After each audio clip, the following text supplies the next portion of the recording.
it makes it difficult for me to think that large because it doesn't seem attainable at the moment. But then I meet people like Michael and everybody that's doing it, and it's like, all right, maybe it is the way to do it. Hey, welcome, Gabriella. And who's that from Gary Nick's team who's on here? Araceli. Hey, Araceli, welcome, welcome. All right, give me a second here. Okay. So today's the final day of Ignite. Welcome, you guys. I know it's a little weird because we haven't had Ignite since last week because of the holiday, and then because of Bold, and then because of the team meeting, and then I don't know why we didn't do it yesterday. Anyhow, welcome, you guys.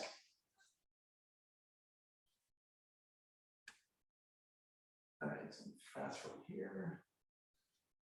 Throughout Ignite, we've talked about the importance of mindset because mindset matters. Matthew and I were just talking about that. Not just today, but not just during Ignite. It matters every day. Sometimes your mindset turns to doubt, disappointment, or fear. And these are the times to be aware of and quickly correct. It's within your control. You control your mindset. Your mindset does not control you. Now let's examine where you are now compared to where you were at the beginning of Ignite. Take a moment to tune in internally. So where's your head? Where's your mindset? Anybody from the Zoom want to answer that? How's your mindset different now from when you began Ignite?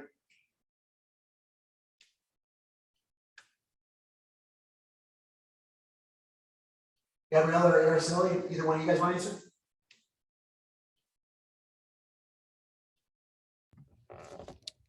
The question was, where's my mindset now?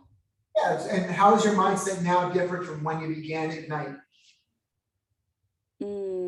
So it made me realize different perspective on how everybody has like kind of the same doubts and questions. It's just matter of fact, like who wants to take the step and actually walk in, like you can say, like trust the process. Yeah. And so the next question is, are your feet ready to do the actions needed to have a successful business? Definitely. Right on. How about you, Matthew? And don't just answer this for me, but like, do you feel like that? Do you feel like you're ready to take the action? I know you're in Bold, so you're going to get a dose of accountability, like like no tomorrow, right? Yeah. It's like whether I want to or not, I'm doing it. So I might as well just give it my all. Yeah. Awesome. Araceli, you were going to say something. I said, yeah, I think I'm ready to just do everything I've always been scared of now. So especially with Bold, it's like, the accountability and, they're ready to go. I love it. I love it. Since you began in real estate, and you guys want to answer this, what are some of the ways you've already adjusted your thinking? And some of this I know we've been talking about, but if you want to add anything else to it. Have you guys been working on removing limiting beliefs, right? We all come in with our sack of limiting beliefs and we work through them. And by the way, they don't go away. As you grow and your career grows, you have different limiting beliefs, right? I'm sure if you ask Gary Nicks, I'm sure he's got some limiting beliefs he's dealing with right now. I've got some. Matthew's got some, and it just all depends on where you're at in your journey. And that's part of the journey of it all, is growing through those things. Gabriella, how about you? Anything you want to add to that? No, I'd say even like successful real estate agents still have the same mindset, same thinking sometimes. Like even when they go to a listing appointment, like they still have their doubts as well. It doesn't matter at what stage you are. Like you're always gonna, like they say, when you're going into a listing presentation, change your mindset as soon as you walk into the door, and that's just how it is for everything. I love that. And how do you guys all feel about your database, contacting people, like communicating with people? I know that's a big fear a lot of people have when they first come to real estate, is like, hey, when I hang out with my friends, I chat a mile a minute and I have fun and blah, blah, blah. But when it's scary to call people and talk to them about real estate, right? Or call people, like, what am I gonna say if I call somebody on the phone? How is They're gonna that, cuss me out. how does that feel to you guys now? Are you guys kind of working through that? Is that, anybody want to comment how that's changed? I think with good role playing, within your sphere, whoever you feel comfortable with, that will help you a lot too. Mhm. Absolutely, but you mentioned scripts or what we call conversations right now, or whatever, it's still called scripts, right? I love that. Scripts, look, the way it was explained to me, which I love, is if you're in real estate for anything more than 6 months, a year, 2 years, you're going to be in the same exact situation many times, right? Because there's certain situations that come up all the time. So you can either plan ahead of time and figure out, okay, when this situation comes up, this is how I want it. This is what I want to say. I want to plan this out. So, because if I plan it out, I can make it sound exactly right, and I can practice it so that whenever that comes up, I have a great way of explaining it so that I'm not like fumbling for my words. I'm not thinking about how to explain it. It just comes out because I've practiced it so many times. Here's the funny thing. You can either embrace that and do that, or if you don't, what's going to happen? You're going to get posed in that situation and you're going to have to think on your feet and you're going to come up with something. It might be okay. It might be bad. And maybe next time, because it didn't go bad, you try it a little different. And then you're going to come up with something that sounds okay. And you're like, oh, and then you settle into that because you said it once and it sounded okay. And then what's going to happen? You're going to get that situation a million times because it happens. The same situations come up. Over time, it's going to get so baked in that whenever that comes up, you're going to say that right off the bat without even thinking about it, which means that in the end, you made your own script. You were scripted. You were scripted whether you liked it or not. And why not plan ahead of time and figure out the best way of getting what to say in that situation, right? So I'm like a connoisseur of scripts. I love scripts. I love having these conversations with realtors and hearing how they, because there's certain situations that are kind of tricky, right? Talking to a seller and asking them to lower their list price, these kind of things, right? I love hearing what other people are saying. And when I hear a script that I think sounds even better than mine, oh my God, I will R&D that so fast. Like I will have no shame in crediting that, making it my own and saying it like it was what I've been saying for years. So I encourage you to do the same. Okay. Yeah, I always tell Michelle, I'm like, my phone number is tied into like a commercial, like some commercial real estate agent in Beverly Hills, and they're always calling me like with scripts, and I'm just like, I hear my voicemail, I'm like, oh, this script is perfect, and I save it, and like I'm like, how can I implement it? Like I love hearing other people's scripts. I love it. Good stuff. Okay, so here we have on the screen, this is the KW belief system. This is kind of like what drives our company. Like whenever our company makes a decision, or at the giant, in case you guys didn't know, we're the world's largest real estate company. We're the largest real estate company that has ever existed on the planet. We have, I think, it's like 240,000 agents now. Like it's some crazy number of people that are in our company.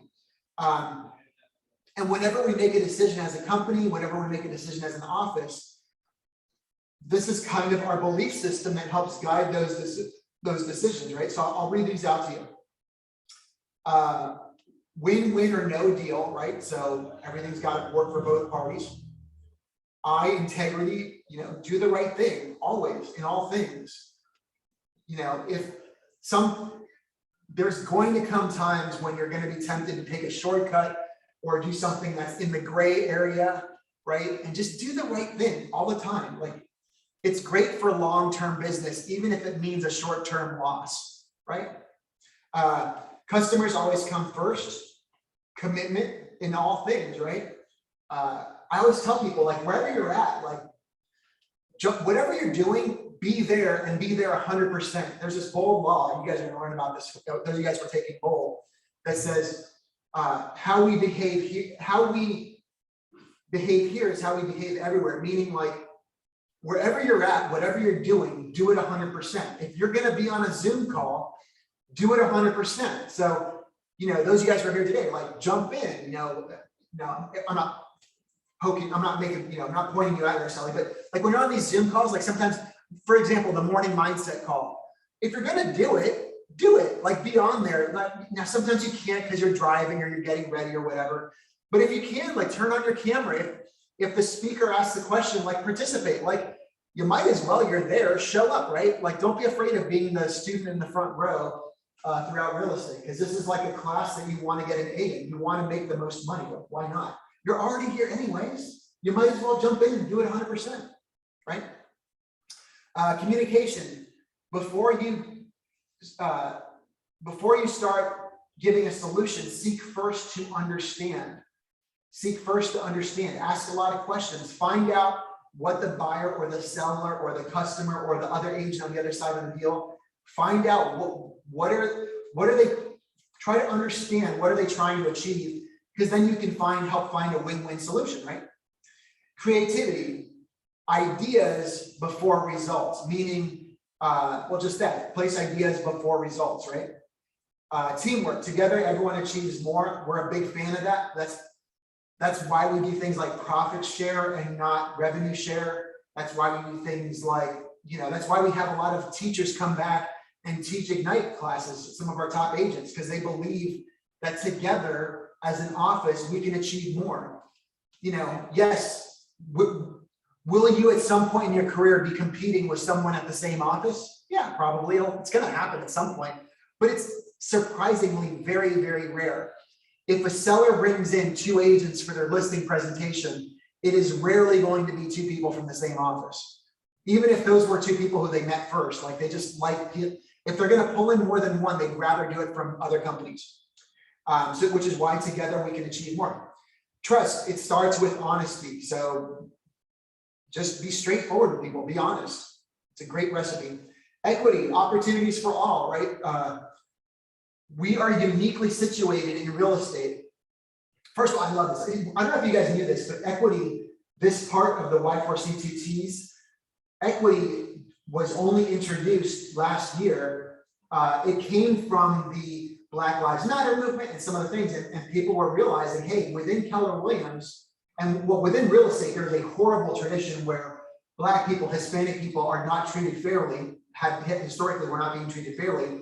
And we're in a unique position to be able to make changes in those situations and make changes within our company. We're looking for more and more team leaders of color, who are Hispanic, who are, other ethnicities and stuff. A great diversity within our leadership and within our community helps all. Success, results through people, not because of people, not around people, through people. Like, there's other people involved in your real estate transactions. We want to treat them great because we want to succeed through them, right? And through the office and all these kind of things, right? So that's a quick take on the Y4C2Ts. Anybody want to comment on that?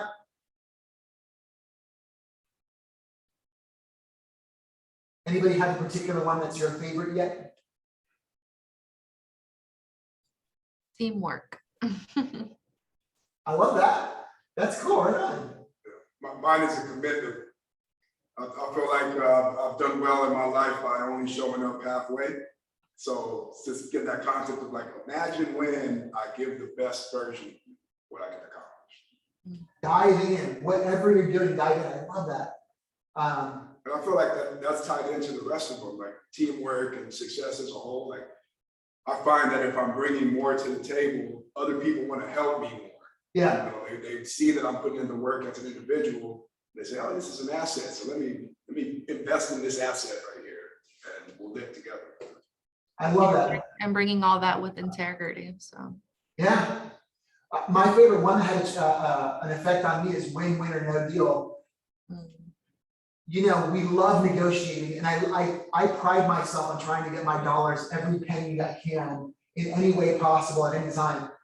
And I've had to back away from that a little bit of, in the end, what my client really wants is to buy a house or to sell their house, right? And so, yeah, I want to achieve more, but in the end, it's helpful to everybody if everybody's winning. There's this great thing that happens. When I was newer, I used to be, I don't know, maybe it's because I'm very competitive or whatnot, but I would get into deals with the agents on the other side, and I would be like, the whole way through the transaction, like very combative, not quite that much, but there was always like a vibe of like, just so you know, I'm trying to get the best for my client, right? Yeah. And then over time, I've come to realize that once the deal is in escrow, everybody wants the same thing of like, let's just close this deal. And it makes the transaction so much better when you have a great rapport. But now, don't get me wrong, like we're all going to negotiate and try to get our client the best thing, especially when it comes to repairs and whatnot. But in the end, we all want to close the deal. And when we're negotiating to try to get it in contract, we all want to get it in contract, right? So, remember that, like it's win-win first, right? All right, we're going to revisit your value proposition. You've checked your mindset, and now let's check back on to your original value proposition. You've spent nearly 5 weeks in your daily success system, time communicating with your contacts, and now let's re-examine the value proposition you built in week 1. So it says you can turn back to your participant guide. I'm guessing none of you are using your participant guide. Is anybody? Are you really? Oh, cool. In session 4, we talked about building the value proposition. We're going to take a few minutes to review it and change any of it you feel needs any refinements. So be thinking, what is your value proposition? If Araceli and Gabriella, you guys are on a team, so I imagine a lot of your value proposition comes from your team and what they're telling you. But be thinking about it. If someone was to say to you, well, why should I list with you? I get it. I mean, you'll sell my house, you'll make it, get to the finish line, but why you and not this EXP agent or this Compass agent I've been talking to, or my brother Fred, or whatever it is, right? Be thinking about it. What does that mean to you? Why do business with you as a seller? Why do business with you as a buyer? Why do business with you as an investor, right? Anybody want to share a couple things? We got a few minutes to spend on this topic.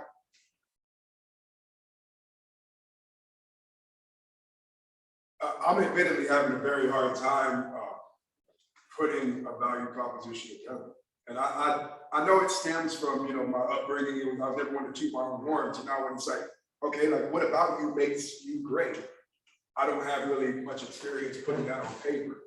So if, Gabriella and Araceli, I know, Araceli did with Gary Nix for a long time, Gabriella as well. What are some, I don't know, give me tips and tricks on what you hear from Gary, who's crushing the game. Okay, hold on. Let's do this. Let's do this first. Because first of all, I want to comment a couple things. And then I love that we're going to open up to Araceli and Gabriella to talk about, what do you guys see from your team? But before we do, first of all, I love that Matthew was super honest with us. That's awesome. Yeah. The more you can bring that to all of these classes, to all of these, you will go further the more you open up. When you're going through Bold, the more you open up to your team and share them, like, hey, here's the doubts, here's the fears I've got, here's whatever, the more you can grow. Growth is, you can only grow as much as you're willing to allow to open up, to allow yourself to grow into, right? There's a reason why we have these fears. For whatever fear, we're getting philosophical here for a minute, but whatever fears we have, whatever limiting beliefs, those got there because at some point in our life, those served us well. At some point in time in our life, it was good to keep our mouth shut and not say anything and not tell people how we're really feeling about whatever, being vulnerable, whatever. If you're vulnerable in middle school or high school, good luck with that. I mean, it's I don't know about you guys, but other than my close little knit of friends at 2 o'clock in the morning after a couple beers, other than them, like hell no, I was not going to tell anybody how scared I was or whatever, right? Or whatever, not anything in life, right? That's why it takes some effort to undo those things now, because we've been doing it for a long time. It's baked in, and to undo that, it takes a little effort, right? So, I wanted to mention that because it was such a cool thing that Matthew opened up. Yeah. I also wanted to mention, with regard to value proposition, here's a secret. It's more important that you know your value proposition than being able to tell it to a client and be able to express it. Now, that's important too, And it's important to be able to convey that. Right. But it's more important for you to know these are some of the things that make set me apart, that I will always do, that will make me different. Right? Right. So do you guys want to spend a little time on this? So, I think, I don't know if you guys, I know Ed did, I'm not sure. I don't think Araceli did either. Jeff Glover's seminar that he did at the Marriott, he spoke about having like a listing presentation and buyer presentation, like customized for each client or each lead. And I think that's really important too, because going back to the value proposition, like you said, yeah, I could sell your house, I could help you buy your house, so could Araceli, so anyone can help you with that. But then again, it's like, at least in Michelle's team, it's like a lot of them are seniors, for example, so they care a lot about their privacy.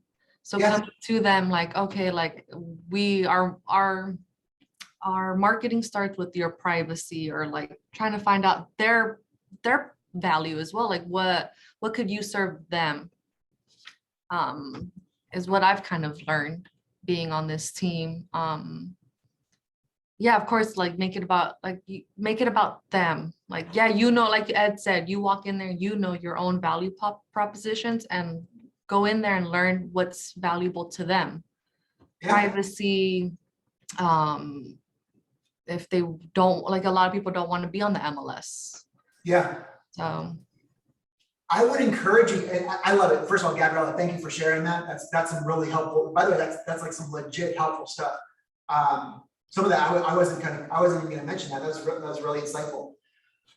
So I recommend that you guys each write this down somewhere and hold on to it. And you may even want to carry it around with you for like a week or two, and just whatever you're doing, like whenever you have a moment, think about it and add to it, subtract from it, whatever. Just be honing it. This is something that you should revisit from time to time, and it's going to change over time when you start to realize like, oh, you know what? This is something that I do that not everybody does. So let me think of a couple things just to give you guys ideas, like some of the things that I do. When I was an agent, I still do a couple sales here and there, but mostly like when I was an agent, I spent a good 15 minutes every morning looking at the hot sheet. Right? That doesn't mean anything to anybody, but I know that means that I have a better idea of what's going on in the market, because I really do spend 15 minutes every day looking at what's out there, and that makes me more educated on the market. I know that, for example, with buyers, I do a buyer consult every time, and I do a really good one. And because I do a really good one, that means I'm going to learn a lot more about my clients. By the way, when I do a buyer consultation, I get to learn about what my buyers are looking for and help guide them in a better way because of that. But when done correctly, your buyers have a better idea of what they're looking for after a buyer consultation. Everybody thinks they know what they want. Like, oh, you're just in the way. I just want to look at properties and blah, blah, blah. And, this is what I'm looking for. I don't even know why I need you. I can find everything on Zillow nowadays. Everybody thinks they're an expert in real estate. It's like, because when we do our job right, it looks really easy. It looks seamless. It's like, oh my God, that was so easy. That when you have a really good real estate agent, when it goes really smooth, you're like, oh my God, why did I even need a real estate agent? That was like butter. Like I didn't even need it. Little do they know all the shit that was happening in the background for all the conversations and the research and the putting out fires and everything else, so that they could go have a really smooth experience from their point of view. Right. We're so lucky because SoCal loves real estate agents. What is there, Ed, like 4 or 5 for sale by owners a year? Like there's not many out here. Yeah, that's true. But so my point is being that, so I would do a buyer consultation with everyone, and I would do a really good one, and I had a process for doing it. And that's something I did, right? So that's part of my value proposition. I have a commitment to, I'm always going to be honest with my clients. I have a commitment that I'm going to tell them the bad news, even when they don't want to hear the bad news. That's a commitment, and not everyone does that. So that's part of your value proposition. There's your value proposition, and then there's what you tell people as your value proposition, the things they want. So some of these you may want to go and be like, oh, as part of my listing presentation, I want to stress these things, right? Right. Client wants to hear about how you're gonna market their property and stuff like that, right? Even in the past slide that you had are KW's beliefs. They're right there. What do you believe? You could get your value proposition from there too. Yeah, this is part of it, right? It's partly just about you as a professional. What are you gonna do to take care of them, right? I will always, refer the best contractors, the best people involved in the transaction, even if it doesn't benefit me personally, right? If I've got some beef with some painter, because, he annoys me or whatever, I'm still gonna refer him if he does great work and if he's fair price, right? Those kind of things, right? So, anybody want to add anything else before we move on about value propositions? I'm sorry, I'm in and out because I'm working. So I'm trying to participate as much as I can. But one of the things he said is just like we have been shadowing, right? Gary and Gabriella has been shadowing Michelle, so we kind of know like what to say and what to do. But I would say that I see Gary every day going to obstacles that he's just like, oh my God, how am I going to handle it? So you're always going to come up with something you need to work on. Something that I would say is I'm starting next week, I'll become a full-time buyer's agent, and I'm scared still, even though I shadow Gary for so many years. Like I still have those debates, I still have those questions, and it goes on. Like my fears are still there. So you're not the only one. I would say connect with people and try, like, I guess they have like a mentor program, just mentor them. What I would say is this, something that I've learned a lot from Gary is that you will figure it out, just have a solution, go in, like nobody knows what's going through, just figure it out and I walk. like that you said that because what Michelle always says, it's like when you're a new agent, you're not going to know it all, but you have to go in there and act like you know it all. And if you don't have the answer, be honest, like, I don't know, but I have the resources to find the answer. Yeah, no, but also like That's a you great never point. know it all. I've been working with Gary for 2 years and I still have 99 questions, so you will never know it all. Same. Good stuff, you guys. I love it. Thanks for the comments. These are great. So yeah, be working on that, right? Okay, we're gonna revisit your big life. What am I supposed to tell you guys here? Here's now let's look back to Ignite session 1 in your participant guide where you envisioned a big life for yourself. Take a few minutes to reread what you wrote that day for your vision, your future, and your big life. Anybody have that? Anybody have that available from session 1 in the participant guide? I don't. So let me, rather than do that, because some of you guys probably weren't here for session 1, and you may not have the participant guide or have that filled out. Let me ask you guys this, what are your goals for this year, and where would, let's do this. I got 2 questions for you guys. What are your goals for this year? So by the end of 2022, and then what are your goals by 2027? 5 years away. Before you answer that, Gary Keller says you can go from pretty much anywhere to anywhere in 5 years. In fact, there's a book called 5 by, I think it's Dan Zedra.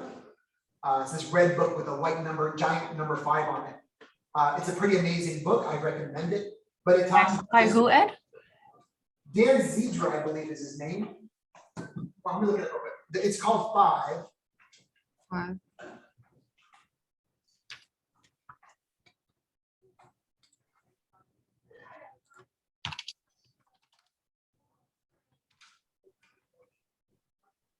Oh yeah, Dan Zadra. Where will you be in 5 years from today? Okay. How come you're finding it? I'm not. The 5 book. It's called 5 by Dan Zedra, right? Z-E-D-R-A? Yeah, but it's called The 5 book. Oh, okay. I know on the book, the cover is just like a big giant number 5, so I just thought that was the title. Yeah, it is.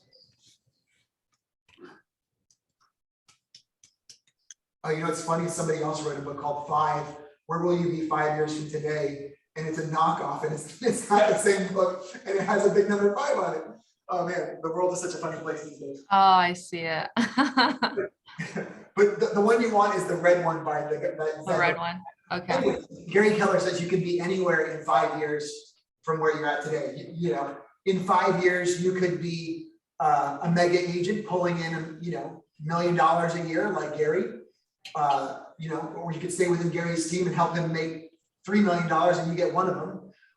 Or you could be a team leader. You could, you know, go wherever you want. You could save up enough money and retire from real estate. That's possible in 5 years. It's crazy to think about like how much is possible when you make a timeline of 5 years. If you're focused about it, you really can go anywhere. You just have to know where the end result is and be willing to do what it takes to get there. And by the way, I don't mean working 80 hours a week. I'm not a fan of that kind of real estate. I mean working 40 to 50 hours a week, but being really super focused about how you use every one of those hours, right? Okay, so we're gonna talk, the question is, I've been stalling long enough to give you a moment to think about it. There's 2 questions. Where would you like to be at the end of this year? And where would you like to be in 5 years? Who wants to go first? We're gonna each go through 1 year first, and then we're gonna start back at the beginning and go for 5 years. I'll go Well, me and first. Araceli for this year, we both had to say we were gonna get our real estate license. So we're kind of halfway there and we did that. So we could check that off our list. love that. From here to the end of the year, I do want to do like at least have 6 closed escrows. I don't know, Yeah. don't ask me how, but I will get that done. I don't know how I would do it, but I will get that done. Yeah, that's pretty much my goal for here to the end of the year. Love it. Gabrielle, do you have a number of transactions you want to do this year, or a GCI number or a profit number, or whatever? I don't, to be completely honest. Like I said, I'm still a full-time assistant, so I'm still have to transition into an agent. So I'm working on that. I love it. I love it. Matthew, you want to add anything? This year, I'm trying to do 8 transactions. I love it. Entirely possible. So cool, right? You guys have some fun. Now let's have some fun. Where would you like to be in 5 years? And these, you know, it can be like, I want to own a house. It can be like, I want to have this amount in savings. It can be, I want to have an investment property. I want to spend a month backpacking all around Europe with a Eurail pass. Whatever it's your life. You only get one of them, and it's not a dress rehearsal. You only get one life. Anybody want to take a crack at this? 5 years, I want to own, for sure, I want to own like an Airbnb in a Puerto Rico is where I've been really looking at. I feel like that's a good investment because I went there and I was like, whoa, the Airbnbs, like you make so much money because they're always booked. But yeah, definitely an investment property. And then by then I want to be a full-time agent. So I love it. yeah. Who wants to go next? Araceli or Matthew? Matthew. My 5-year plan, I want to be a multi-unit property owner, so investment properties, and I want to have a restaurant chain started. I love it. Wait, what? Start a restaurant chain? Well, you know, the first is how you start, right? But yeah, 5 years from now, my restaurant will be open. Do you know my brother-in-law has a restaurant chain? Oh, yeah? Yeah, in the Dallas area. Okay. Yeah, he's got like 5 coffee.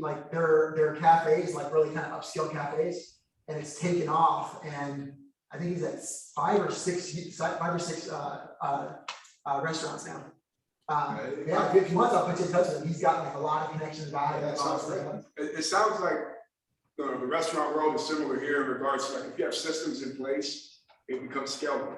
Yeah. So you get one, you get it going, and then it's the same thing where like you need to pick proper leaders, right? Yeah. Because we can't be there at all 6 at the same time. I would like to not even have to be at one. I would like to just mentor the next up and coming restaurateur, have them sharpen their teeth under my watch, help them reach their dreams, and like a farm system, you know, and bring the next person in and keep it going.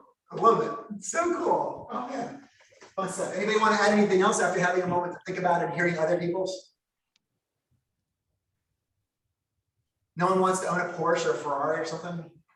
Come on, guys, someone have some fun with this. In 5 years, I already purchased my parents a house last year, so that was a big accomplishment. But for now, I want to do multi units. Definitely in 5 years. I also want to have a passive income already, so maybe the income will be there. I think that's it. Seriously, that's awesome. And can you repeat that first part? You did what last year? I purchased my parents a house. You purchased your parents a house. Yeah. Well, it was it's my house, but they live there, so it's our house. Thank you. I'm sure you've heard this a million times, but I have I had respect for you before this. Now you're on like my mad respect list. Like that is seriously like one of the coolest things you can do in a lifetime is buy your parents a house. Like, God. I appreciate At it. her age too, Ed. Yeah, right? Jesus, man, I'm 50. I've never bought my parents. I don't think I bought them dinner. I don't do that. I don't buy groceries. But Well, I think it comes with when you buy their house, you're entitled to not have to buy the groceries. That's super cool. And I appreciate thank it. you for that. That's very, very awesome. So cool. You got some fun on this project. All right, let's move on because let's see what else they have here for us to cover.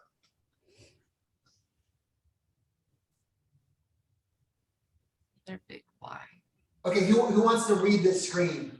What somebody from Zim read this? one thing all high achievers have in common is that they're all working for a big why. The big why is about having a purpose, a mission, or a need that in turn gives you focus. I love it, right? So some of this we just talked, some of this stems from what we just talked about. You know, we introduced the concept of a big why in day one, and we know that it takes time for each of us to think about and determine a concrete big why for ourselves. We're going to talk about this at the next team meeting too, but moving forward after Ignite, it's essential for you to have a clear picture of your big why, since it's going to help keep you motivated and on track to meet your goals. As the quote states, it's your purpose, mission, or need that gives you focus. We don't have to dive into what is your big why. Actually, we could. Does anybody want to talk about like what is their big why? I was gonna say, what is that book called? The One Thing. Yeah. That right there, I feel like is a yearly read for me, at least, because I feel like life has so many ups and downs, and sometimes you feel like you lose your purpose or your mission.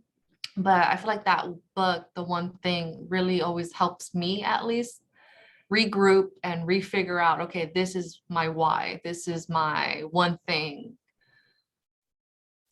I love that too. That's man, if you make The One Thing a yearly read, that's a phenomenal recipe for success. I love that. That's very Or cool. Rich Dad, Poor Dad. All those books always help me when I feel lost on my big why. It's funny, my son, who's 9, I mentioned Rich Dad, Poor Dad to him, and I figured he'd be ready to read it in like another 5 years or so, but he wanted to read it, and he's reading it now, and that's so cool. You know, they have a teenage version for it too. Do they really? I did not know that. Oh my God. I saw it at Barnes and Noble. Mhm. My brother-in-law, the one who owns a bunch of restaurants, bought him there's a game that comes from Kiyosaki, I forgot what it's called exactly, but it's all, it's a game that you play, but it's all about getting out of the rat race. Hey, Sheena, welcome. Anyways, but he bought him that game, so that, yeah, that's cool. So I love that he's into that.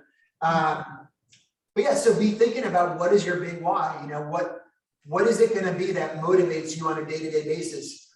And I can tell you that mine has changed over time. So when I started real estate, it was 2010. My kids had just been born. I mean, and they were both complicated, so my wife couldn't work. So we went from having 2 incomes with no kids to 1 income with 4 mouths to feed, like within 3 months. Yeah, I mean that's kind of impossible. They're not twins. I guess it was at least 9 months apart. So it was 16 months apart technically, but it felt like overnight. And so at first, that was my big why, of like, oh my God, I gotta feed my family. But over time, it's not really about that anymore. Like these days, it's like, I don't know, there's a feeling I get when I'm growing and being my best self, and I'm chasing after that feeling more than anything else. That's what's fun for me, is to see how big can I grow my life, and how much responsibility can I take on? How many lives can I affect? You know, that's where the juice is for me today, right? So anybody else want to comment about what your big why is? What motivates you? What's going to keep you going? Echo that last comment about how big can I get my life, and kind of like me touching on what I said earlier about, you know, I've had opportunities in my life, absolutely, and I hadn't really given it my all, been in my own way. So my big why is to see what I can do when I get out of my way. I love that, man. I feel like, you know, I'm 50 years old, so most of you guys are a lot younger than me. And I feel like it took me so, like, and don't get me wrong, I achieved some stuff when I was younger. I was a product manager for some software companies. I did some cool things, but like, I was always cutting myself so short. Like I'm able to achieve so much more than I thought I was able to, you know, or at least the possibility is there. And I want to see, like, how far can I take this? Like, how big can I grow? So anybody online, anybody on Zoom? I would say that's something kind of like what I'm struggling right now. Kind of like the fear, not the fear, but like I need to give it my all. And I need to keep remembering, like, why am I doing this again? Like, so I'm definitely battling that right now. But my big why has changed throughout the time. But right now, like before, my big why was just like, I want to purchase my parents a house. So then now it's just like, okay, what's my why now?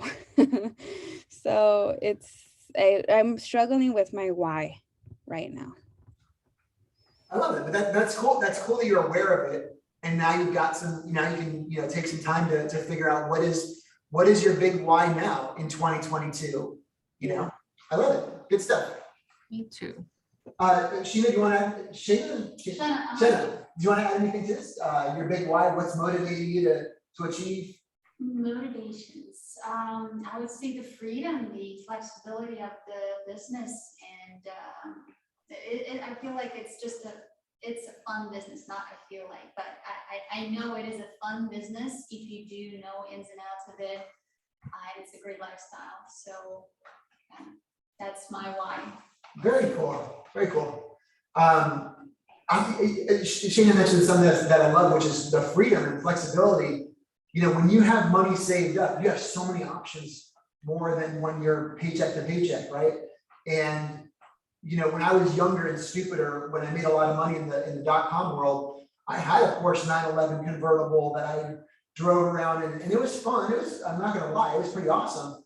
But you know, it's way more awesome than that is like owning a bunch of properties and a bunch of real estate, and knowing that, you know, you don't have to work that hard if you don't want to, because you got enough passive income coming in. That's way more fun than zipping around S-turns in the mountains. I can promise you all day long. Like, that's cool, but you know, having passive income, now that is badass in my book. I'm passing that along to you after, you know, 50 years of being dumb and stupid. That's a huge realization though, of like the immediate fun, like the now of dipping in a 911, hitting S-turns versus like having to sacrifice that for the long-term stability, which now at this age to me is like, that's the goal. But yeah, for sure, when you're 20, 25 years old, making $80,000, $100,000 a year, I was a filtration system for money. I wasn't like saving anything. I love it. Love it. Right on. Anybody else want to add anything? Should we continue? Oh, this is a new slide. I haven't seen this before. All right, let's dig into a little more. Your big why. We've gone this. We've killed the big why. All right, ready to move on. In order to have a big life, we all must have a big why. Our big why powers our big life. A greater aspect of a big why, it helps you say yes to what's important and no to the things that aren't a part of your big why. When you get really focused about what you want, it makes your life and where to spend your time and your choices really clear. Like, you know, when you think like, oh yeah, I want to close a deal by the end of this year, and why? Because then I'll, then I can, whatever, make enough money to pay rent. Like, that's gonna motivate you, right? And as you go through your day, you're gonna have decisions to make about like, oh, do I make calls right now, or do I work on designing my business card, or do I post some stuff on social media? Like, where, do I go to a class? Do I go? When your why is really big, like one of the great advantages I had was that when I was new, I mean, it was a curse and an advantage, was that I had 2 newborns, and we had blown through way more of our kids were complicated when they were born. So we went through a lot more of our savings than we were planning on it.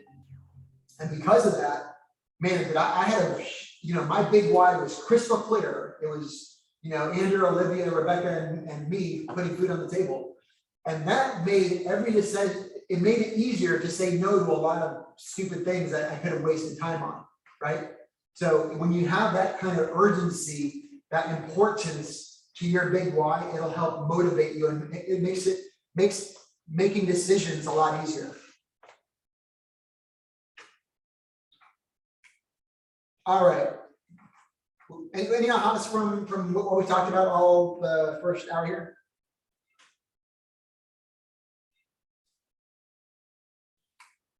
We'll move on then. Okay. We will start out this day with the importance of running a smart money business. It is our intention that each of you achieves the goals you set out with and end up being highly successful in this business. Who loves accounting and keeping business books in order? Anybody? Who loves saving for and paying taxes? Few agents do. You get into this business because of other skills. You enjoy working with people and you have great sales skills. What many lack are money management skills. So let's begin with some financial knowledge, and don't worry, you don't need to be an accountant or a tax advisor. You just need to know when to consult with experts. Anybody remember these? Your 6 big jobs. Remember we talked about this early on in Ignite? These are the 6 core competencies of a business. Who wants to read these out? I got a volunteer. Jenna, how about you? You're new in this group. Okay, first one, lead generate, capture, and convert to appointments. Yep. Present to buyers and sellers and get agreement. Yep. Show buyers and market sellers. And 4. Write and negotiate contracts. And 5. Coordinate the sale to closing. And 6. Manage the money. That's it. Those are your 6 big jobs, right? Those are the things that you should be trying to master on a daily basis, on a monthly basis. These are the things you should be taking classes on to try to sharpen always be honing your skills and get better and better at these things. Now, we've been learning a lot about 1 through 5. Let's return for a moment to number 6, manage the money. You are going to get paid for all the diligent work you did to help your buyers and sellers transact the business. And that's what you're here for, after all, to get paid and develop a big business for yourself, right? It's important to remember that getting paid in the real estate industry is different from the salary you may have gotten before. The check you get upon closing a deal is not to be put in your pocket and spent, right? We're all 1099, not W-2. There will be expenses to pay out and the ever-present taxes that must be saved for and paid every quarter. Who remembers where the commission goes? Well, half of it goes to reinvesting. no, to the other agent, right? Every deal is actually 5% commission, or in our area generally. Half of that goes to the buyer's agent, half of that goes to the seller's agent. Whichever one you are, half of it's gone immediately. About a third of it goes where? Market center. To the market center. About a third of it goes to the market center to cover company dollar. Just making sure they have it. Covers company dollar, franchise, royalty, and fees. And then roughly another third goes back into your business to cover marketing, operating expenses, signs, your card, your phone, and anything else you need to conduct and grow your business. And then don't forget, you must save for taxes. Finally, you get your share. Finally, you get your share. That's a lot different than thinking you're getting the full commission, right? So when you close $1 million sale and it's $25,000 in GCI, it's not exactly like you have $25,000 to go buy a new car or something, right?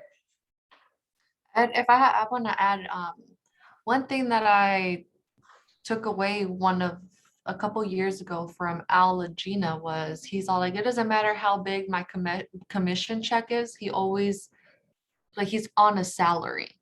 Yeah. So regardless if he got a $20,000 commission check, his salary is 5,000, whatever it is, a month. And I was like, wow, like that makes so much sense because I feel like And I have a question. Oh, sorry. Go ahead. No, go ahead. I'm done. Yeah, you're silly. Even like right now that we're starting, obviously we don't have like, well, I don't have like any income yet. Would you recommend to start like an LLC so we won't have to pay too many taxes and then pay out or should we just wait until we make income? What would be your advice? So great question. So if you're on a team, you probably don't need to worry about any of this right now. LLC does not in and of itself does not save you any money as far as taxes. LLC is a strategy for avoiding what do you call it? Liability. It's a liability issue. Yeah. That's why you form an LLC. An S corp is a strategy for saving money in taxes. I've been told by attorneys and accountants that $50,000 worth of income is about the point where it makes sense to form an S corp. So the income? About $50,000. When you have about $50,000 worth of income, that's when you start looking at forming an S corp. Okay. That's when it becomes financially viable. It makes sense financially to do it. Otherwise, it costs money to form an S corp, and there's some expenses involved, and that will come from that. Okay. Thank you. There's a course that's called Profitability Agent Financials. I think Jennifer Kuchar just taught that just recently. So, whenever you see that course, I know it's not the funnest thing to talk about. I know no one likes talking about finances, but please, don't take your eye off that ball completely. It will come back to bite you. It's not about how much money you earn. It's about how much you take home, right? There's agents who make a whole lot of GCI and make very little profit. There's people, you guys aren't going to believe when I tell you this, but there's people, all right, I want to tell you this story. Why not? We've got some time. So Gary Keller used to have the top 100 agents do this retreat every year. The top 100 agents in Keller Williams would go on this retreat. They get to meet Gary Keller and they go and have fun and talk about their businesses and have this mastermind session. It would last like a weekend, I think. I don't know. I was never invited. One year, he asked everyone to bring their books, bring all of your financial paperwork. And what he found out was that even though these were the top gross revenue producing agents, some of these people, their actual profit, meaning each one of them what they took home after they paid out their team and marketing and everything else, was actually pathetically low. And from that point forward, they restructured how they formed the top 100 every year. Some of these people who show up on stage and they're like, I've got a team with 20 agents and I'm the shit, well, I'm awesome, look at me. A lot of that can be ego sometimes, and it's not really who's actually making the most money, right? Just be careful with that. So that's a lesson in why we keep track of the budget model, our financials. I have a class on Thursdays at 3 that I'm always surprised. I'm always surprised the people who go to it. It's called Wealth Builders, KW Wealth Builders, Thursdays at 3. I'm always surprised because the people who go there are all these wealthy people who don't need to be going there, and the people who should be going there, there's not nearly enough of them that go. Anyways, so you guys are welcome to go there if you ever want to. Let me know if you're interested in more info on that. Okay, I digress though. Hold on.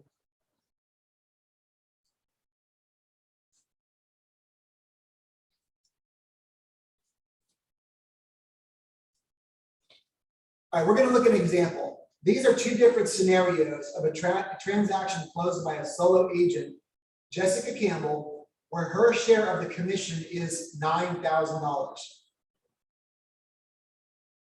Right, does anybody have you guys don't have the participant guide, so I'm not gonna do it.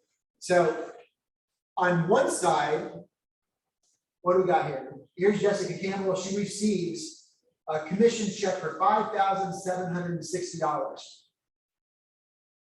She deposits into her personal bank account $5,760, and then she puts $5,760 in her wallet and starts spending it and goes crazy. On the other hand, here's another example. Say Jessica Campbell gets a check for $5,760. She puts $1,728 into her business bank account. And then in her personal bank account, she puts $4,032. And then from that, she puts $1,600 approximately in her tax savings account. And she keeps $2,400 for spending and, paying rent and all that kind of stuff. From her tax savings account, $996 goes to state and federal, $617 goes to self-employment. Why is Jessica getting a check for $5,760 for a commission of $9,000? Anybody want to answer? Commission split, going to the seller or the buyer, whichever should. Yeah, the agent. So what does that mean? So what is 5,760?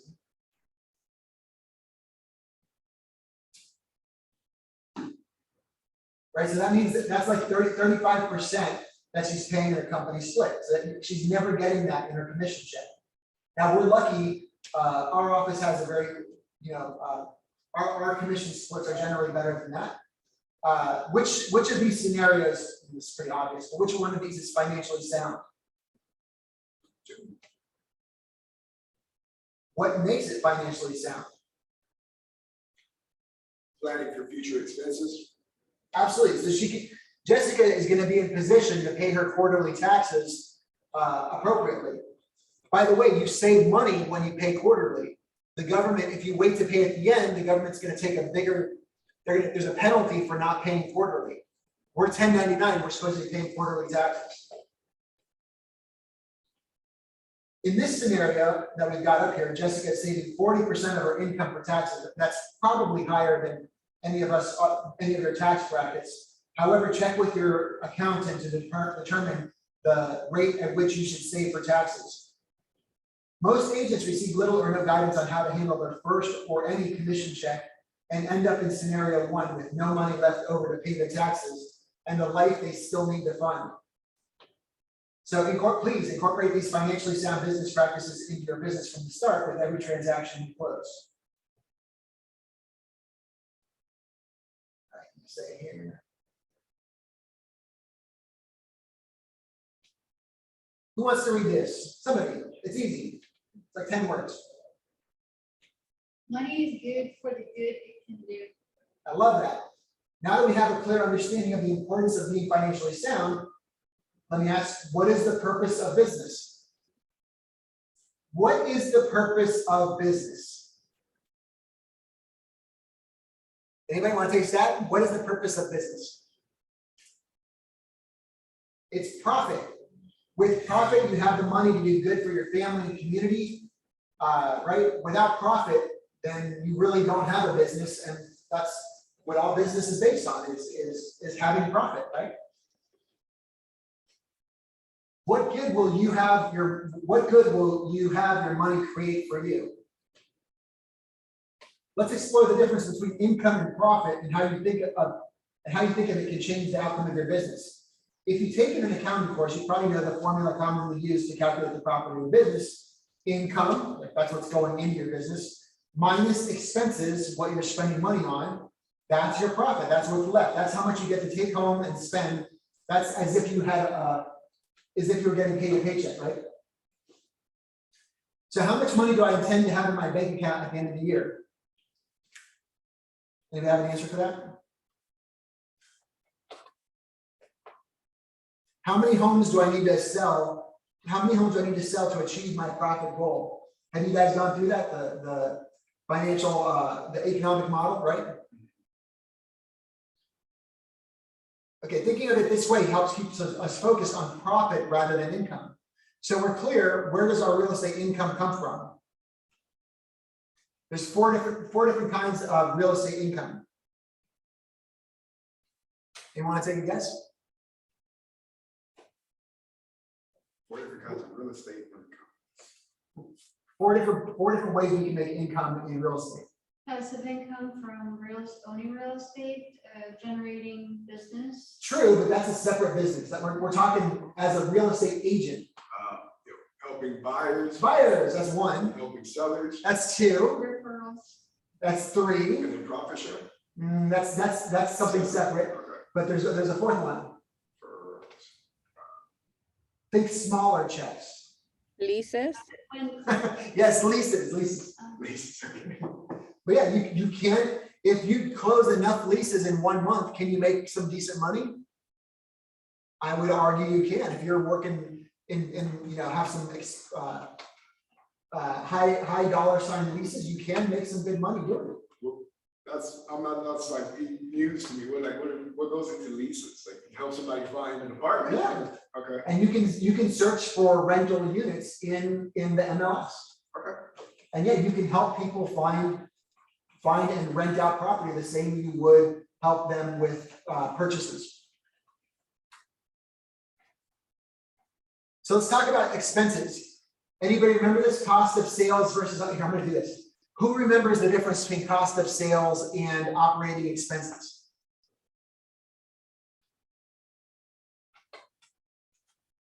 I'll give you a hint. It's kind of included in the title of each one. I'm gonna take a crack at it. Like, cost of sales is what you have to put into making the sale. Yes, there you go. It's that simple. Cost of sale is how much you spend when you have a sale. That's the cost of the sale. Not to be confused with operating expenses, which are, The cost of keeping your business going. yeah. So and here's the easy way to think about it. From here to the end of the year, if I don't do a single transaction, I'm still going to have operating expenses, but I'm not going to have any cost of sale. Costs of sales are only incurred when I have the cost of making sales, right? So if I don't have any deals, I don't have any cost of making sales. If I have a lot of deals, my cost of sales is going to be higher and higher. My operating expenses is going to maintain relatively flat. Over time, it will increase as your business grows, but it's not directly determined by that. Over time, you're going to be realizing like, oh, you know what?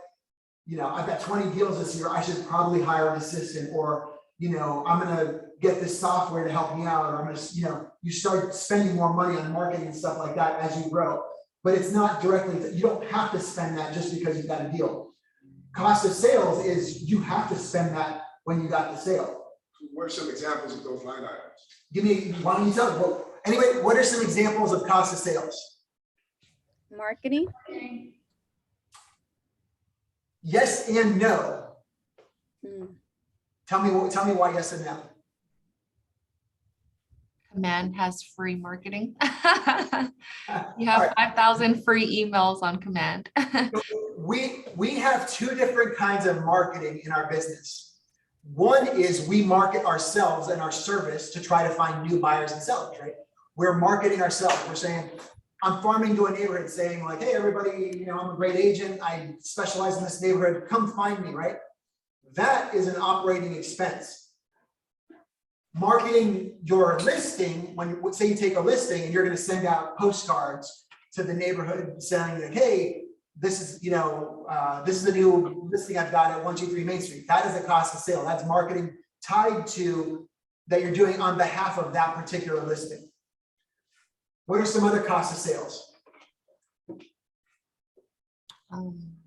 There's one for most of everybody here. Now, for those of you guys on the team, it's a little different, but for most everybody here, the primary, when you're a solo agent, your primary cost of sale is?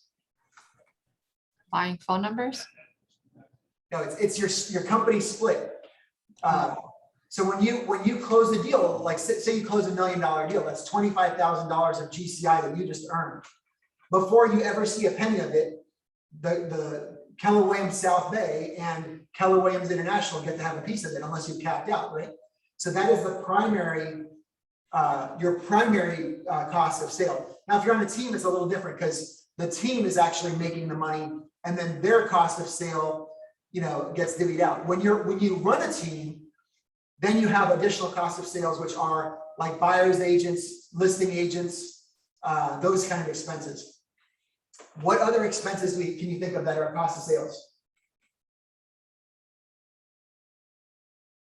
Like photographer, right? Like for the property, getting marketing materials printed out, the cost of hosting an open house. Those can be considered cost of sales because you only incur them when you've got a new listing or when you've got a buyer, right? Those are all cost of sales. Operating expenses, on the other hand, can include what kind of things? We've talked a couple of them.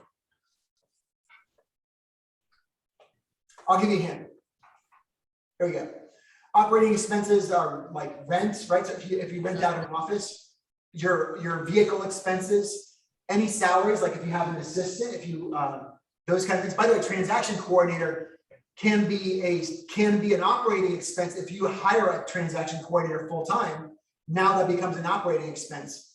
If you use a transaction coordinator like Chris So only on a deal by deal basis, now it's a cost of sales. That makes sense because you're only paying it, like I'm only going to pay Chris So if I have transactions this year. If I have 1,000 transactions, I'm going to be paying her a whole lot of money. If I have 0 transactions, I'm not going to be paying her anything. That's how you can think about it as the difference between the two. All right. I think you all get it. Okay. Da-da-da. In your participant guide, you're going to see this checklist of best practices to having a smart money business. This list is a great way to put yourself on a path that will ensure your financial well-being. Again, I have a class on Thursday at 3 that we cover a lot of the stuff. You may be able to check off the first item on this list, given your experience now in determining your big why. So best practices for financial, having a smart money business. Who wants to read through these? Somebody who hasn't read in a while. Araceli, are you available? She's not. Matthew, how about you? You want to read through the best practices? Yeah, best practices. Gain clarity on your big why and plans for your future. Set your personal and business budgets. Open additional bank accounts for taxes, expenses, and other savings. Download and use the MREA chart of accounts. Purchase and download tax accounting software. Hire an accountant, CPA, attorney, tax advisor. Set dates to calculate and pay your estimated taxes. Prepare for your future, insurance, savings, and investments. Bam. There you go. So please try to like incorporate these things. So you guys on a team, it's not, some of these things are the team's responsibility, not your responsibility, but it's great to already start to know some of these things. It'll help you be a better team member. And it'll also eventually, if you ever decide to go on your own, you can have some good habits ahead of time. Shane, you want to read this one? Think and act the wage you want before you earn it. Average is average does. Good is a good does, and great is as great does. What you do is who you become. That is a brilliant quote. I think this is the first time I've seen this. Is new to night. What is anybody's thoughts on this? Your action define who you are going to be. Sort of, but look at the first sentence here. Think and act the wage you want before you earn it. If you want to be earning $250,000 this year, well then think and act like a $250,000 agent. If you want to be $1 million agent, think and act like $1 million agent. If you want to be a $75,000 part-time, somebody who hangs out and goes to a bunch of classes but doesn't really do much deals, think and act like that, right? Now that I've explained that way, give me an example. What might that look like? Do the work that will help you produce. business. Yeah. Start thinking systems and models of a top producing agent, even before you're there. It's funny, I was lucky enough to have a really good coach early on in my career, and he saw me growing really fast. And before I got to be very big, like when I was still doing like 10 transactions a year, he was like, Ed, let's work on putting some systems and models in place now. Like, you don't have to have it all figured out, but let's have some basics in place, because you're gonna quickly, it becomes harder to put them in place as you get bigger and bigger. Does that make sense? When you're doing 20 transactions a year, it becomes harder to figure out like a good listing presentation system, right? It becomes harder to figure out your buyer marketing packet and all that, your whatever material you want to provide, all that kind of stuff, that all becomes harder as you grow. So you can start doing some of that stuff now. Right? So an example might be like what I was saying, like having your marketing materials in place for a bigger, even bigger than what you do. How you dress, right? So if you want $1 million job, dress like $1 million producer, right? Now you don't have to be crazy. It's the South Bay. It's a little more laid back here, but there's a way of doing that and still looking classy at the same time, right? Everything, you know, how you answer your phone, your mindset of like this is what I'm doing this year, but let's be clear. I'm doing this on my way to having. Say your goal is for 5 years from now, you want to do 50 transactions a year. Great. Your mindset this year would be like, okay, if I'm going to do 50 transactions five years from now, what do I want to start putting into place now? And don't just think about this is how much I want to earn this year. What does my business need to look like at the end of this year if I'm on track to do 50 transactions a year? Some of you guys, I imagine, are having light bulbs going off right now, realizing like, oh, that kind of makes sense, right? Having a follow-up system, having a great 36, I tell people this on their first day of Ignite. So if you guys were here on the first day, I mentioned this to you. Having a 36 touch program set up is so easy to do when you only have like 5 people in your database. So why not get it going now? And then it will grow with you as your database grows.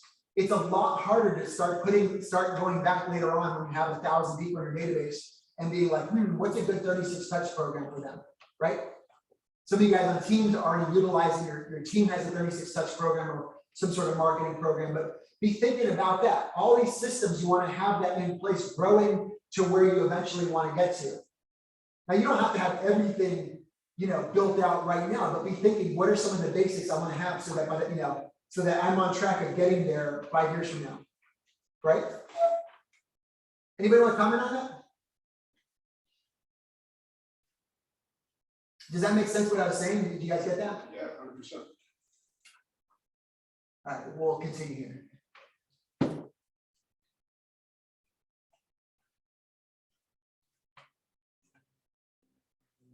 All right, let's revisit the income goal you set for yourself in session 1. Remember, we talked about having a, you know, are you thinking and acting the wage you intend even before you've earned it? Are there any, so let me ask you guys, are there any changes you would make now after working on your success system and doing this for 4 or 5 weeks and learning so much more about the real estate business? Is there anything that you guys want to change about the way you're thinking and acting?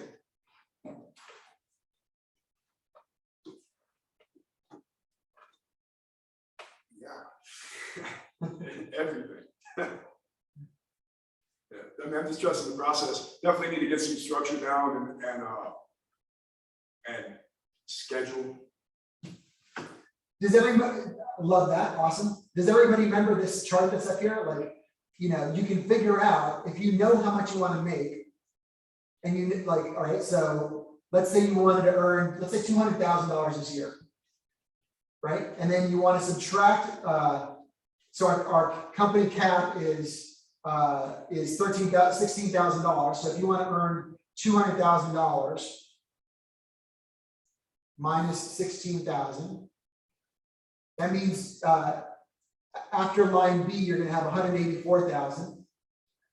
Your business expenses, now they say 35% of GCI. I say for most of you guys, that's way more than you need. If you had like $24,000, let's say for this person here, we'll say times, we'll say they'll spend 20% on expenses.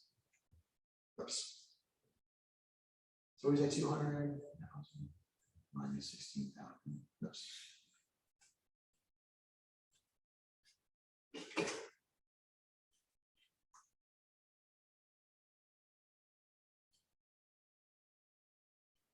So 184, which would mean you need to multiply that by 1.02 to cover your business expenses if we're spending 20%.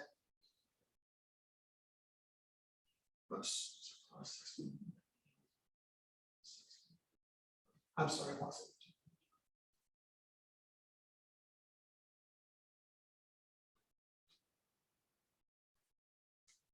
So you would need to make if you want to have an income goal of about 200,000, at this office, you're going to have to make about $260,000 in GCI, right? And our commission deals are roughly $20,000 a piece. That means you got to close about one deal a month. One deal a month, you go home with $200,000 at the end of the year. That is pretty doable. Definitely, if not by the end of 2022, then by the end of 2023. If you have good habits and you start doing everything that we teach you in Bold and in Ignite, you do that. I promise you, it's numbers every time. And people don't believe me, but then I promise you, if you do not what I'm telling you to do, what Gary Keller, what Ignite, what Bold is telling you to do, you will get there. It's that simple. Pretty cool, right? Anybody have any insights, ahas from doing this?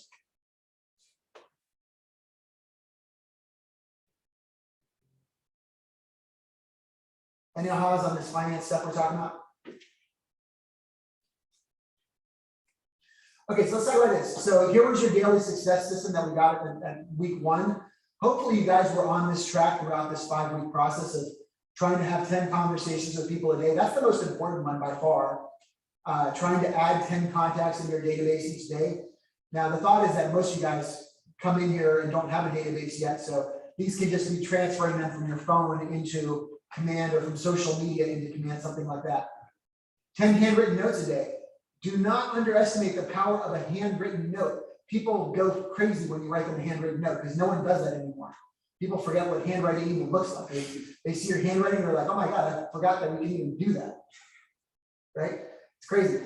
But seriously, handwritten note goes so far these days. There's some more tips here for that kind of stuff. Give me 1 second, guys. I'm going to text Simon really quick because he wanted to come here because we're having graduation today.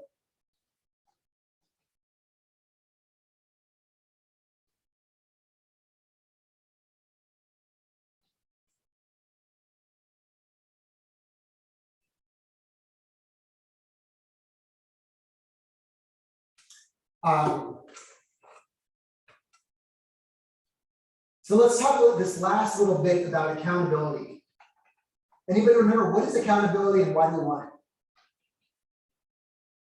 Shana, what you got? Accountability, what does that mean to you? Sharing your progress with someone who's cheering for you and who is happy to hear about your success. I love that. I love that. Yeah, checking in with someone periodically, right? Matthew, you want to add anything to that? I found that the best accountability partner is somebody that I respect because I don't want to let that person down, and also somebody that can give me stern feedback that isn't soft on me. Yeah, absolutely. So here's what they've got down for, it gives you feedback, all of the above. This is great stuff. Here's what they say about why accountability is important. It keeps your mindset focused and positive. It reminds you of your big why, and it challenges you and makes you uncomfortable at times. Is one of our 6 personal perspectives be accountable? Yeah, accountability drives change. The opposite is status quo, which keeps you in victimhood. So to that extent, what forms of accountability do we have at KW South Bay? Gabriella, how about you? Being on a team, what is your accountability look like?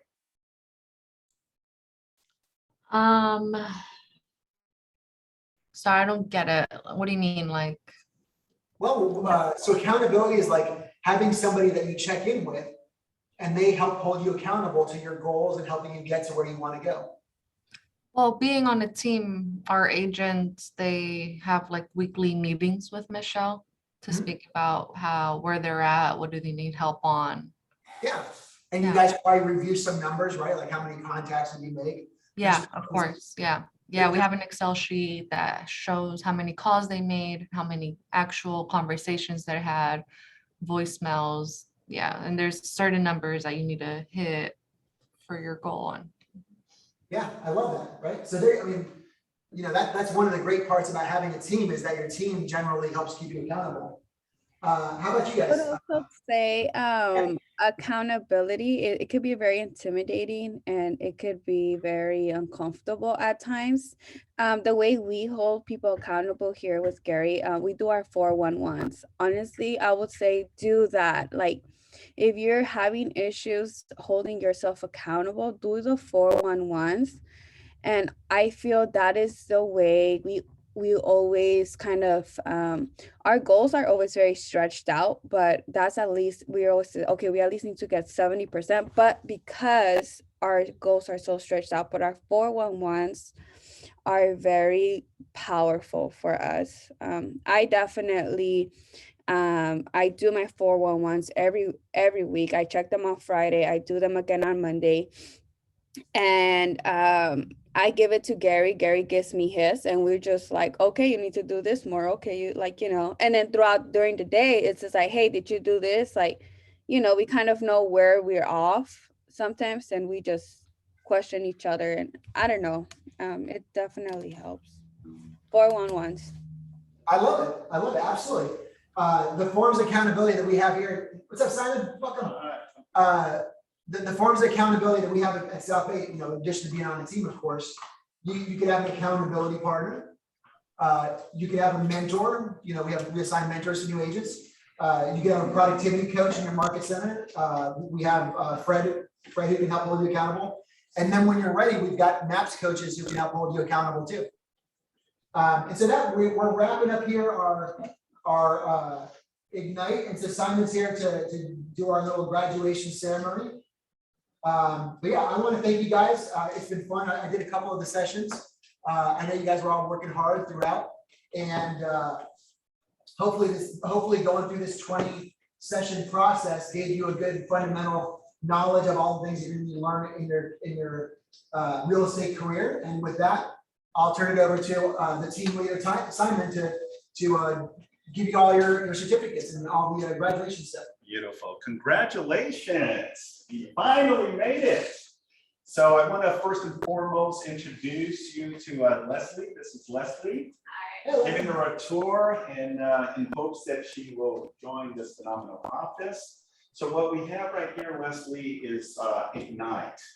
And Ignite is really to get you from zero to production within your first 90 days. We give you the necessary tools, systems, and then what's so awesome about this platform is we have amazing instructors, teaching some of the curriculums like open houses, negotiations, and this group here just graduated, and then we're going to be launching another one in the near future as well.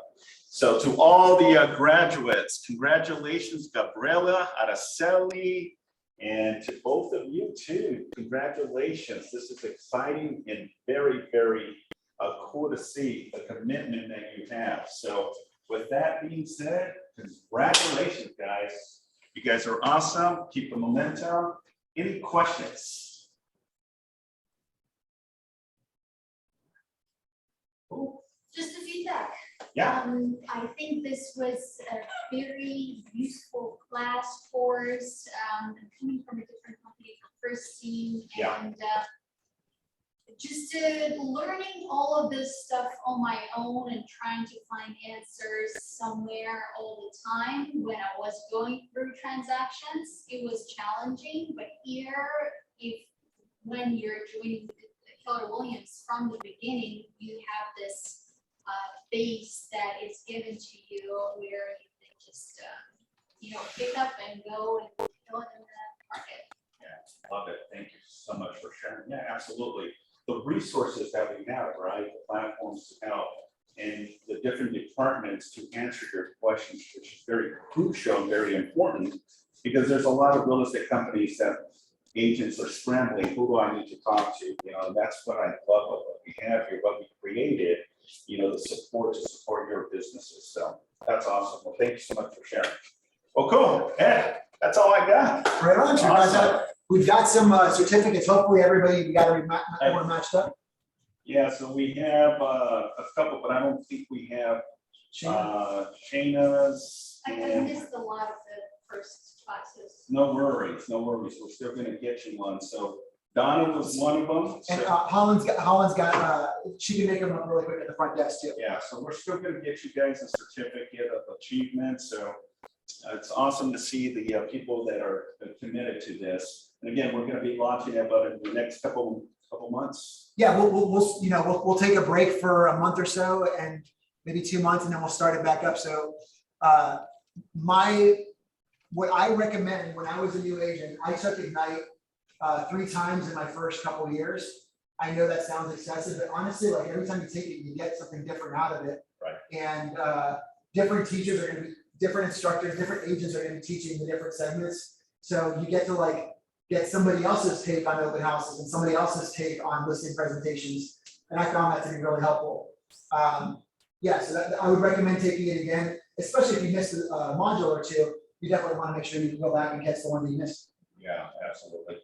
And the cool thing too, also is that we have the other 2 offices as well, and they're gonna be launching their Ignite platform as well, so you can take advantage and out there and take advantage of the classes that you did miss. So that's what's so cool about the sister companies that we have, so.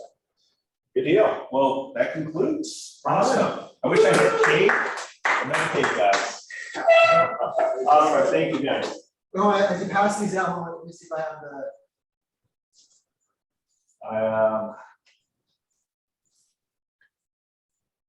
Richard, I know I saw Richard and Jeff.